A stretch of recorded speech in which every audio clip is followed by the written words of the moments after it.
Good morning सकल के केमन आछो सबाई आशा करी सबाई खूब भालो आछो। आरेकटा नतून दिन कल के डुकुर स्कूल खुले जाबे तो लास्ट मिनिट जो प्रिपारेशनगुलो आमार बाकी छिलो सेगुलो आमी करे निচ্ছি। আর এই দেখো একটা বেজি দেখতে পেয়েছি আমি আমাদের বাগানে। আসলে বৃষ্টির মধ্যে না একটু জঙ্গল হয়ে গেলে এরা কোথা থেকে না জানি চলে আসে। আর এই অ্যালোভেরা গাছটা দেখেছো কতটা হয়েছে। তো চলো একটা পার্সেল এসছে দেখে নি আজকে কি এলো পার্সেলে। তোমাদের তো কালকে বলেইছিলাম যে ডুগ্গুর নাচের জন্য কতগুলো জিনিস আমি অর্ডার করেছি। তো তার মধ্যে সবথেকে ইম্পর্টেন্ট একটা কি বলো তো, জুয়েলারি তো কিনলেই হবে না, সেগুলোকে ঠিক করে রাখতে হবে। তো এরকম অনেক ক্ষেত্রে আমরা মেয়েরা জানি যে জুয়েলারিগুলোকে আমরা কিনে তো নিই কিন্তু পরবর্তী সময় না খুঁজে পাওয়া যায় না। তো সেটা থেকে ঝামেলা এড়াতে আমি এই দেখো জুয়েলারি ব্যাগগুলো কিনেছি। এগুলো ভীষণ সুন্দর। এটাকে এর মধ্যে কিন্তু তুমি যদি রাখো, এটা একটা ট্রান্সপারেন্ট প্যাকেটও আছে, তুমি ইজিলি জুয়েলারিগুলো অ্যাক্সেস করতে পারো।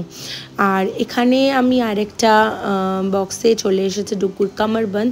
ব্যাস আমার অক্সিডাইজ জুয়েলারি আর একটা খালি আমাকে চুড়ি কিনতে হবে, ব্যাস চুড়িটা কিনলেই আমার ওর অক্সিডাইজ জুয়েলারি সেটটা কমপ্লিট হয়ে যাবে। তো চুড়িটা আমি লোকালি কিনে নেবো, কারণ অনলাইন পারচেস করলে না বাচ্চার চুড়ি তো অ্যাকচুয়ালি সেভাবে দেখাচ্ছেও না সেট। আমি একটু অক্সিডাইজ ওকে নিয়ে বেরিয়েই ওর হাতের মাপে দেখে কিনে আনবো। আর এই দেখো কামারবন্দটা কি সুন্দর হয়েছে না, আমি না ভাবতে পারিনি এটা এত সুন্দর আসবে। আমার নিজেরই এত ভালো লাগছিল কি বলবো। তো এটা ভীষণ সুন্দর এসেছে, এইটা আর পরলেও ভীষণ ভালো লাগবে। তো বক্সে এসছে, আমি বক্সেই রেখে দেব। আর এবার দেখা যাক আর জুয়েলারিগুলোকে একদিন আমি নিয়ে বসবো, দিয়ে ওর মধ্যে আমি সব গুছিয়ে রাখবো।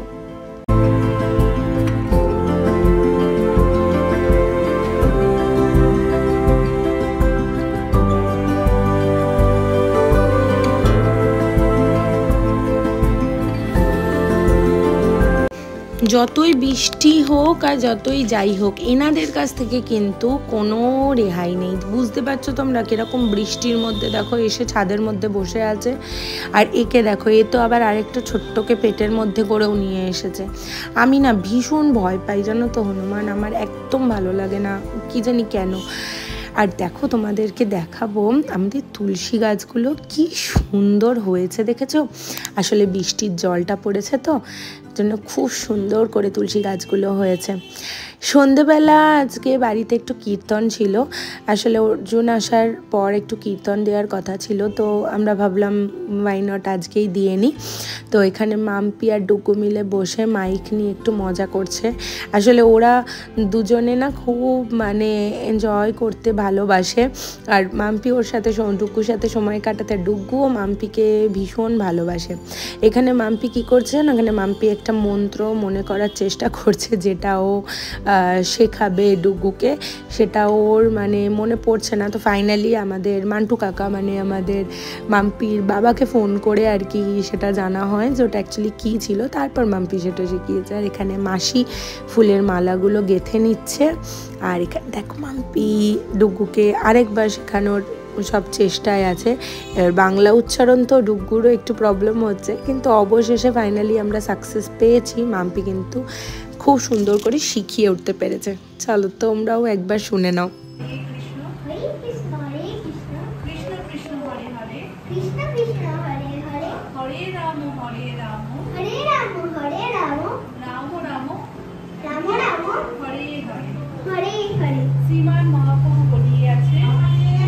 হ্যাঁ হ্যাঁ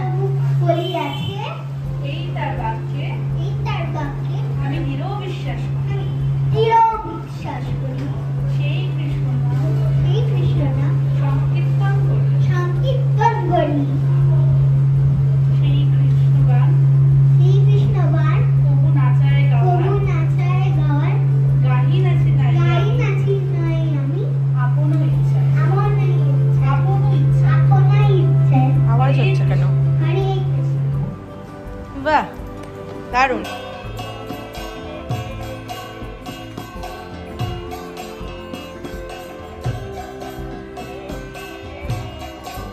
তুলসী মাতাকে সাক্ষী রেখে অবশেষে শুরু হলো বাড়ির কীর্তন। আর এনারা দেখো সবাই চলে এসেছেন। এনারা কিন্তু একদমই কোনো রকম দক্ষিণা নেন না, সবাই আমাদের একদম বাড়ির লোকের মতো তারা নিজেরা আসেন এবং খুব সুন্দর করে স্ব ইচ্ছায় কীর্তন করেন। আমরা শুধু জাস্ট একটু খবর দিলেই হয় যে আজকে আমি ভাবছি একটু কীর্তন করব, আপনারা একটু দয়া করে আসবেন। আর সত্যি ওনারা কিন্তু এসে খুব সুন্দর করে আমাদেরকে একদম কৃতার্থ করেন কীর্তন গেয়ে। চলো তোমরাও একটু শোনো।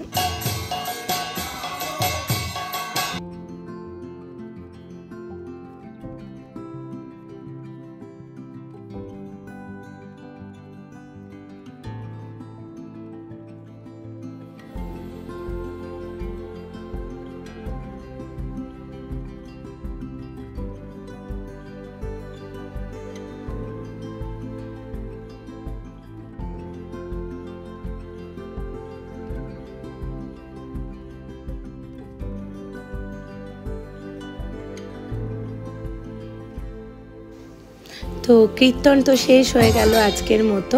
তো তাড়াতাড়ি করে শুয়ে পড়ি, কারণ কালকে আবার সকালে ওঠার আছে। দুপুর কালকে আবার সামার ভ্যাকেশনের পর ফার্স্ট ডে অফ স্কুল আছে। তো আজ আসি, কাল আবার আসবো নতুন আরেকটা ভিডিও নিয়ে। ততক্ষণ সঙ্গে থেকো, পাশে থেকো।